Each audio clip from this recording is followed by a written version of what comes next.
Assalamualaikum warahmatullahi wabarakatuh.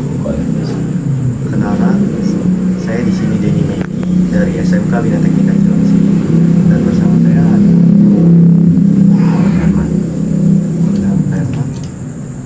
Baik, sebelumnya saya minta izin Pak untuk mempertanyakan kira-kira bagaimana masuknya atau perkembangannya agama Islam di daerah Papandayan. Insyaallah. Waalaikumsalam warahmatullahi wabarakatuh. Dan untuk masalah awal masuknya agama Islam ke wilayah Kelapa Nunggal dan Wabil Khusus Kampung Narogong, saya sendiri pun wallahu alam, karena semenjak dari kakek buyut pun mereka sudah beragama Islam. Kalau untuk hal tersebut mungkin wallahu alam tidak tahu untuk pertanyaan hal tersebut. Ya, terima kasih. Baik, untuk pertanyaan yang kedua, kira-kira bagaimana perkembangan agama Islam di daerah Papandayan?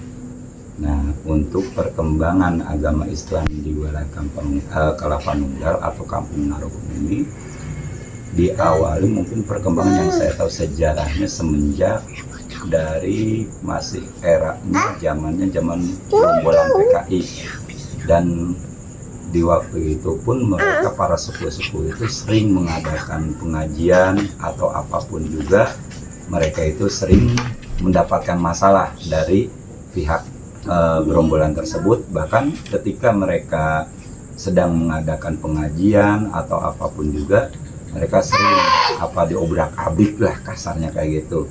Bahkan berlanjut di zaman pun sama, mereka pun bahkan nyampe dikejar-kejar oleh Belanda. Bahkan setiap perkumpulan pengajian pun atau kegiatan syiar agama Islam pun mereka dihalangi oleh Belanda tersebut karena takut dianggap oleh mereka itu sebagai untuk kegiatan pemberontakan. Terus untuk mungkin perkembangan agama Islam, mungkin yang paling banyak berkembang agama Islam di sini itu alhamdulillah melalui para tokoh-tokoh agama yang lainnya, yang mana mereka itu melalui dengan majlis-majlis taklim dan melalui, kalau bahasa zaman dulu itu tajuk ya, bukan masjid atau musola. Mereka itu mengadakan pengajian-pengajian di tajuk dengan cara yaitu tersembunyi atau sembunyi-sembunyi gitu aja. Baik, untuk pertanyaan ketiga, kira-kira siapa tokoh penyebaran agama Islam di daerah Papandayan? Nah, alhamdulillah bagi adik-adik mempertanyakan hal tersebut sungguh luar biasa, karena kenapa? Untuk kita tidak melupakan atau siapa saja yang benar-benar berjasa wabil khusus untuk daerah kita.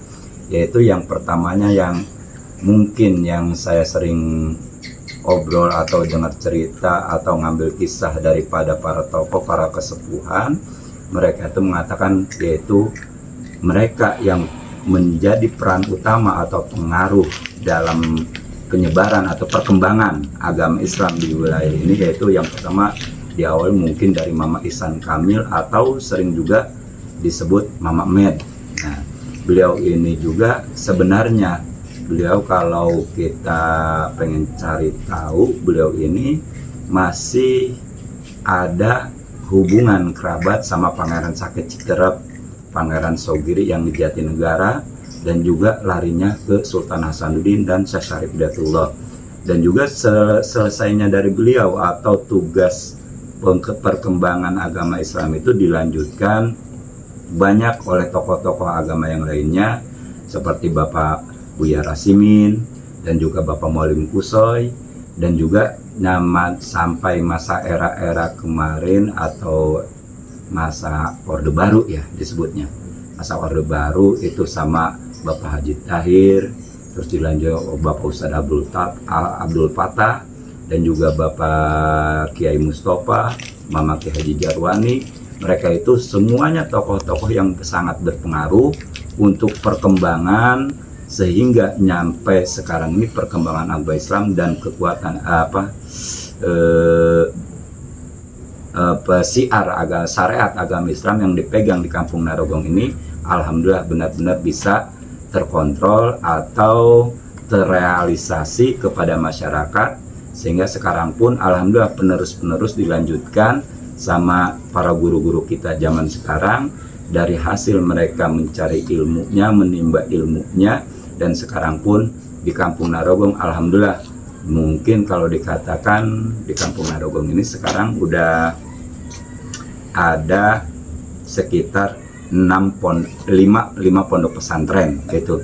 Mungkin kalau majelis taklim ya belum mungkin banyak gitu ya kalau majelis taklimnya. Kalau pondok pesantren mungkin ada 5 pondok pesantren. Alhamdulillah perkembangan itu atas berkat jasa-jasa para tokoh-tokoh kita, dan itu mohon kepada para pemuda jangan sampai kita melupakan tokoh-tokoh yang mereka mempunyai peran penting di dalam wilayah kita masing-masing, yaitu sekali lagi dari Mama Ihsan Kamil dilanjutkan oleh putra-putranya yaitu Bapak Ki Hasanuddin yang sekarang makamnya Bapak Ihsan Kamil dan sama Bapak Ki Hasan itu ada di Bojong di Kedep ya, di Kedep, Bojong Kedep. Nama Bapak Mama Buya Rasimin, Bapak Maulim Kuso itu ada di Narogong, dan Bapak Buya Rasimin itu ada sekarang di sampingnya Musolah Al Muhajirin di RT 7 situ ya, di situ.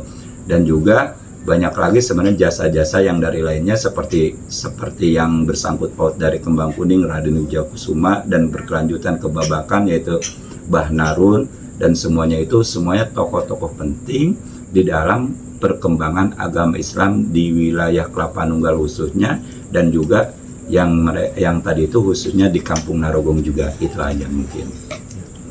Baik. Pak, untuk pertanyaan yang terakhir, kira-kira ada atau tidak bukti peninggalan sejarah masuknya Islam di daerah Kelapa Nunggal? Nah, untuk bukti sejarah masuknya agama Islam ke wilayah Kelapa Nunggal dan khususnya Kampung Narogong ini mungkin saya kurang memahami, tapi untuk bukti perkembangannya agama Islam di wilayah Kampung Narogong ada, yaitu yang sekarang menjadi Madrasah Ibtidaiyah Miftahul Falah atau MI Miftahul Falah yang berada di wilayah RT berapa, RT 6 lah gitu, RT 6 di wilayah situ. Dan itu dulunya itu kalau sekarang udah bertingkat ya, udah bagus, udah baik. Dulu itu waktu masih disebutnya juga zaman dulu itu madrasah atau sekolah sore disebutnya. Karena kenapa disebut sekolah sore? Sekolahnya itu cuma habis asar atau habis zuhur, dari jam 2 nyampe asar, nyampe jam 4 gitu doang. Karena dikhawatirkan oleh kesepuhan waktu dulu itu yaitu Bapak Haji Abdul Mukti dan juga para tokoh-tokoh agama yang lainnya, karena kebanyakan daripada anak-anak ini mereka tidak ada tempat untuk istilahnya mengambil atau menimba ilmu, maka diadakanlah itu sekolah sore. Dan itu tempat tersebut hasil wakaf daripada Bapak Haji Laihin dan diserahkan wakafnya itu ke Bapak Haji Abdul Mukti, dan sekarang sudah dibentuk menjadi sekolah MI atau MI Miftahul Falah ya, sekarang udah dibentuknya. Dan itu sebenarnya wakaf yang luar biasa, wabil khusus buat generasi penerus daripada wilayah Kampung Narogong khususnya, dan umumnya Kampung Kembang Kuning dan umumnya Kelapa Nunggal. Dan itu karena awal mual pendidikan daripada yang berbau agama Islam selain formil yaitu cuma ada di situ waktu dulu. Yaitu banyak juga jasa-jasa pengajarnya yang mana sekarang masih ada salah seorang sebenarnya. Ya, kalau emang pengen ditanya nanti atau pengen keterangan yang lebih rinci tentang awal mual berdirinya hal tersebut, ada Bapak Ustadz Surya itu sekarang di RT 5 di sini ada orangnya. Dan juga pengurusnya waktu itu zaman saya itu Bapak Ustadz Ijudin Kamil, yaitu putranya daripada Haji Mukti, dan beliau itu cucunya daripada Bapak Ihsan Kamil atau Mama Met tadi, yang tokoh daripada dia penyebaran atau perkembangan yang benar-benar mempertahankan agama Islam. Dan sejarah singkatnya Mama Met itu beliau dari zaman Belanda ketika hendak mengajar pun beliau sampai dikejar-kejar oleh Belanda, dan itu ada diceritakan oleh putranya yaitu Bapak Haji Abdul Mukti bahwa Mama Med waktu itu sedang mengajar dan dikejar sama Belanda. Beliau lari ke kali Kan kalau di Kampung Narogung sini kalau mau ke Kedep harus nyebrang kali. Nah, kebetulan ini suatu karomah dari Allah Subhanahu wa taala yang diberikan kepada Mama Med tersebut. Air itu sedang pasang, sedang banjir luar biasa. Dan Bapak Haji Abdul Mukti itu masih umuran paling juga 4 tahun 5 tahun. Beliau itu digendong, itu berdasarkan cerita daripada guru di tempat ini dan juga Bapak Haji Abdul Muktinya sendiri. Dan beliau ketika digendong itu khawatir tidak bisa menyeberang, beliau itu disuruh memejamkan mata sama Mama Med atau Mama Ihsan Kamil tersebut. Dan ketika Bapak Haji Abdul Mukti memejamkan mata, maka air di kali itu terbelah. Mungkin secara logis kita tidak bisa mempercayai, tapi kejadian waktu Nabi Musa pun demikian. Dan ketika Allah berkehendak itu pun terjadi. Maka ketika menyeberang Mama Ihsan Kamil tersebut, baru air itu menutup lagi. Maka pihak Belanda itu tidak bisa mengejarnya. Nah, itu sejarah singkat mungkin tokoh yang karismatik atau tokoh yang mempunyai pengaruh dan juga meninggalkan sejarah-sejarahnya di wilayah Kampung Narogung. Nah, bahasa Kampung Narogung ini emang sering dulunya itu kisahnya itu terdengar suara gong gitu, makanya Narogong. Nah, itu mungkin itu saja yang bisa diceritakan, dan mungkin ada hal-hal yang lain mau ditanyakan, silahkan. Baik Pak, terima kasih atas waktunya yang telah diluangkan, dan terima kasih atas ilmunya, pengetahuannya yang telah sampaikan, dan semoga kita dapat mengambil hikmah atau pelajaran dari apa yang Bapak sampaikan. Amin ya rabbal alamin. Baik, sekian dari saya. Kurang lebihnya mohon maaf. Wassalamualaikum warahmatullahi wabarakatuh. Waalaikumsalam warahmatullahi wabarakatuh.